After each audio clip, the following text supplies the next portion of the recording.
Olá, sejam muito bem-vindos e bem-vindas ao 5º episódio do MP com Propósito, com a promotora Vanessa Cavalazzi, candidata a Procuradora-Geral de Justiça. Vamos então ao 4º PPI, que estamos nestes programas apresentando as propostas de projetos institucionais. Vamos então à 4ª proposta, que fala de carreira e política remuneratória. Vamos então dividir em duas partes, em dois momentos para a gente falar desses dois assuntos tão importantes. Vamos começar falando de carreira? Vamos. E muito bom falar de carreira, né? A carreira é um patrimônio do promotor de justiça, é um patrimônio do membro do Ministério Público. E falar de carreira é falar de algumas grandezas muito importantes, verdadeiros pilares. Nós precisamos ter segurança, previsibilidade, isonomia e agilidade no trato com a carreira. Esses pilares, eles são essenciais porque, de um lado, permitem que um promotor que faz uma carreira dentro dessa instituição de 30, 35 anos, consiga planejar o seu percurso com o mínimo de passo a passo para saber de onde parte e aonde vai chegar. E, de outro lado, para que a sociedade também possa ter a noção e possa ter a certeza de que os serviços do Ministério Público serão prestados de uma maneira eficiente e resolutiva.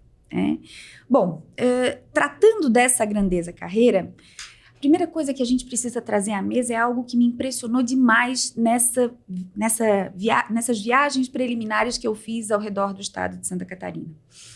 Eu encontrei promotores de justiça de comarcas finais relatando experiências muito punjantes e muito tocantes para mim. A gente tem relatos no seguinte sentido: eu não consigo mais governar o meu trabalho, é o trabalho que me leva, eu não consigo chegar nos procedimentos extrajudiciais porque eu simplesmente não dou conta da entrada de processos judiciais. Ora, se a gente tem um promotor de justiça relatando isso dessa maneira, nessa magnitude, significa dizer que o Ministério Público, na maior faixa de promotorias que nós temos, dizendo para a gente que não consegue fazer aquilo que o Ministério Público nasceu para fazer. Cuidar e tratar e ser eficiente em meio ambiente, em consumidor, em moralidade administrativa, porque não consegue dar conta do volume de processos já judicializados que existem na promotoria. E isso demanda de nós não só a criação pontual de promotorias de justiça, demanda uma solução mais profunda e que mire no futuro dessa instituição. E eu digo isso porque quando nós começamos a levar essa mensagem que eu ouvia lá nas promotorias de justiça para todos os cantos do estado, porque era muito importante mesmo, era muito tocante, de repente projetos que estavam parados na Procuradoria-Geral de Justiça se tornaram realidades e houve a criação aí pontual de algumas promotorias de justiça, várias até, de entrância final.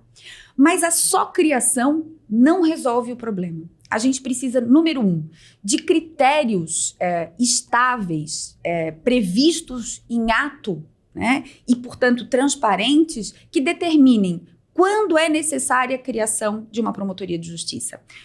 Qual é o congestionamento e a fila de promotorias congestionadas e que determinam uma ordem de criação de promotorias. Primeiro essa, depois aquela. Mais do que isso, a possibilidade de criação do terceiro assistente de promotorias com a conversão dos residentes, do MP residente, no terceiro assistente, porque nós sabemos a diferença que existe entre alguém que ainda está na graduação e alguém que já está formado na dinâmica do órgão. A gente precisa introduzir inteligência artificial no nosso trabalho cotidiano. E quando nós começamos a falar disso também, e essa é a beleza da democracia, essa é a beleza de você ter contrapontos, Quando a gente começou a tratar disso, a Procuradoria detonou Procurador-Geral de Justiça detonou um processo de priorização e de escolha e, enfim, de tratamento das questões de inteligência artificial para a Promotoria de Justiça. Mas isso precisa ser um norte durante os 2 anos de mandato. Isso não pode ser algo tratado como uma prioridade, simplesmente porque nós estamos em período eleitoral e isso é importante para os candidatos apoiados pelo Procurador-Geral. Isso precisa ser o foco da atividade da Procuradoria-Geral. Foco na atividade fim. Então, Janine, esse conjunto de soluções, né, esse conjunto de ferramentas, aí sim, aí nós teremos a possibilidade de construir soluções efetivas. Porque falamos de temas complexos, né? Isso. Falamos aí de volume de trabalho, já falamos em outros episódios, né, da questão quantidade, qualidade, Isso. né, do fim que acaba sendo, Isso. né, o promotor acaba sendo sobrecarregado do volume de trabalho Isso. e não consegue exercer sua função. Falamos de inteligência artificial, que a gente sabe que é um tema muito delicado Isso. em várias profissões. Uhum. E então são 3 pilares muito complexos, né? E como é que isso vai ser trabalhado, então, ao longo, né, do seu mandato, se você for, né, eleita? Janine, me permita fazer um gancho com essa sua pergunta e entrar também em algo que tem a ver com inovação, que é a questão do home office, do trabalho híbrido, né? E de promotorias digitais, por exemplo. Nós herdamos um mundo pós-pandêmico muito diferente daquele que nós tínhamos em 2019. Isso significa dizer que a gente entrou de um jeito no início da pandemia e todos os processos de inovação e digitalização que aconteceriam em 5, 10 anos, eles aconteceram muito rapidamente em 2 anos e tudo foi transformado. Um exemplo, por exemplo, antes da pandemia, os atendimentos no Ministério Público eram atendimentos predominantemente presenciais. Em muitas regiões, não todas, mas em muitas regiões do estado, hoje nós temos atendimentos predominantemente por WhatsApp. Então, vou usar a minha promotoria, Tangará.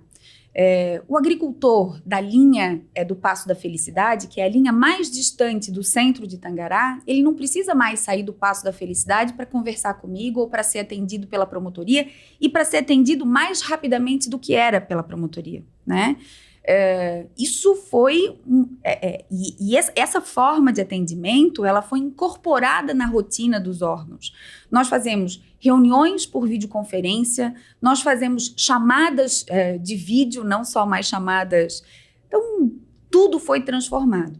A partir desses dados de realidade, dessa realidade que não é boa nem ruim, ela simplesmente e foi esse o mundo que a gente herdou, nós precisamos começar a estudar a possibilidade de criação de promotorias digitais, né? De promotorias com bases territoriais diferentes, por exemplo, promotorias com bases estaduais.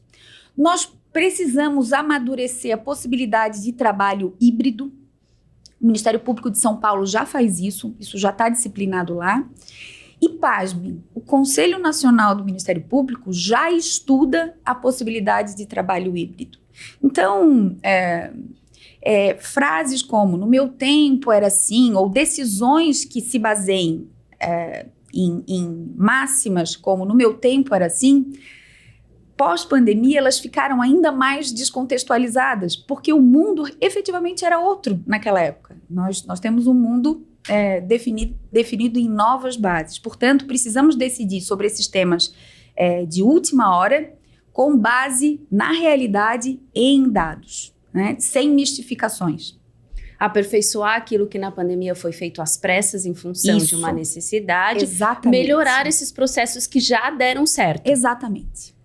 Sem mistificações, sem achar que isso significa necessariamente distanciamento da sociedade, porque às vezes não é. Por exemplo, no atendimento à distância pelo WhatsApp, o que nós precisamos é de regulamentação para que o promotor se sinta seguro para saber o que ele deve ou que não deve responder por WhatsApp, aquilo que pode ser encaminhado e aquilo que não pode ser encaminhado por essa via, né? Nós temos uma série de estudos com base na realidade que precisamos fazer a partir, sim, de dados, né? Até porque não fomos preparados. Isso.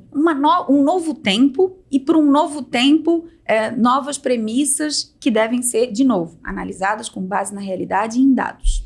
Então, dentro dessa questão carreira, falamos também da questão da remuneração, né? Então, como isso vai ser trabalhado? De cara, como premissa, a gente precisa também entender que remuneração é um pilar. E é um pilar porque é uma garantia que a sociedade tem de que membros do Ministério Público serão preparados, que serão motivados, enfim, ela é uma garantia social. Paridade remuneratória com o judiciário também é um paradigma. E durante esse conjunto de viagens prévias que a gente fez desde julho do ano passado até o final do ano passado, a gente dizia isso. Paridade foi algo muito difícil de conquistar. É uma conquista de várias gerações. Então, é papel do Procurador-Geral de Justiça manter essa garantia, porque se a gente flexibilizá-la, se a gente começar a relaxar ou a mitigar em pontos específicos, quando a gente olhar, não existe mais. E a gente fazia essa crítica, inclusive, a gente fez essa crítica em vários lugares, inclusive, em relação aos atrasados que nós estamos acabando de receber. E, de repente, belezas da democracia, Janine, isso virou uma pauta e uma prioridade. Quando a gente alertava que isso podia redundar na mitigação do paradigma da paridade, de repente a Procuradoria-Geral incorporou isso como uma necessidade e nós estamos recebendo aqui os atrasados. Então, de início é preciso falar, paridade vai ser mantida, paridade é um dogma, paridade é algo a não ser flexibilizado. Portanto, todo o acréscimo que o judiciário tiver, o Ministério Público e qualquer procurador, eu acho que sente naquela cadeira e esta candidata se compromete a manter. Mas existem coisas que a gente tem que avançar. Por exemplo, a possibilidade de indenização de folgas de plantão.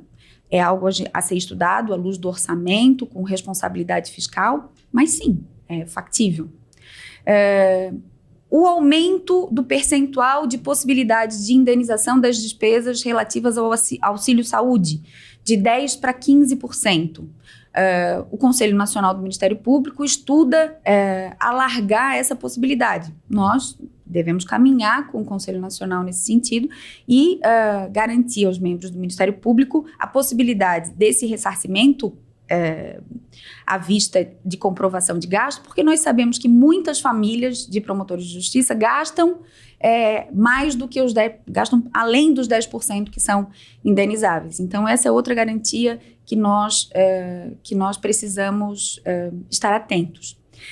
O ATS, o adicional de tempo de serviço, é uma longa demanda da nossa classe. Nós tivemos a implementação agora, né? Foi uma grande conquista, de fato, mas nós temos atrasados. E precisamos refletir acerca deles, a partir de novo, de estudos, né? E da viabilidade orçamentária, é claro, e garantir já algo que vem faltando do Ministério Público nos últimos tempos. Transparência acerca desses atrasados. Enquanto no Poder Judiciário um juiz sabe exatamente quanto tem de atrasados a receber, porque existe uma planilha individualizada que pode ser consultada, no Ministério Público isso é guardado a 7 chaves, há necessidade de ligação para uma promotora de justiça, para que ela, então, informe qual é esse valor, e nós não temos acesso a essa planilha detalhada.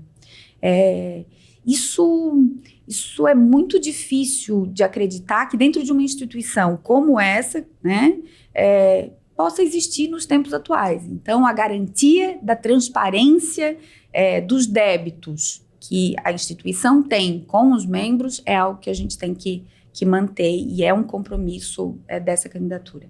Transparência, você finalizou a sua fala falando de transparência, que é algo que você tem falado, né? A gente já conversou sobre isso. Então, dentro da política remuneratória, temos aí alguns desafios, né? Superar essa questão, né? De que se saiba, de que se possa, essas informações, elas sejam mais acessíveis, e equilibrar orçamentos, né? Porque falamos disso dentro da carreira de criação, né? De novas promotorias. Então, como equilibrar tudo isso? Nós vivemos em ciclos, né? E o estado de Santa Catarina é um estado virtuoso, Janine. Nós temos uma economia diversificada, nós temos vocações econômicas regionais e a nossa receita tem um viés de crescimento. Então, a perspectiva que nós temos no próximo ano é uma perspectiva extremamente alentadora. Portanto, essa relação orçamento e duodécimo e repasse do Estado no momento e na perspectiva anual muito alentadora, o que nos dá a possibilidade, o conforto de falar dessa aquisição, da manutenção dessas garantias e do avanço de uma forma bastante tranquila. Mas, é claro, com responsabilidade fiscal. Vanessa, muito obrigada. Nós vamos, né, continuar as nossas conversas com outros temas. Nós agradecemos a você que está participando desse espaço de debate, que está, né, também contribuindo com todo esse processo, né, conversando com a Vanessa. A gente já ouviu, né, coisas positivas, que as pessoas estão gostando, estão participando. Então, muito obrigada a você. Fica o convite para que você acompanhe o nosso próximo episódio e continue participando conosco do MP com Propósito.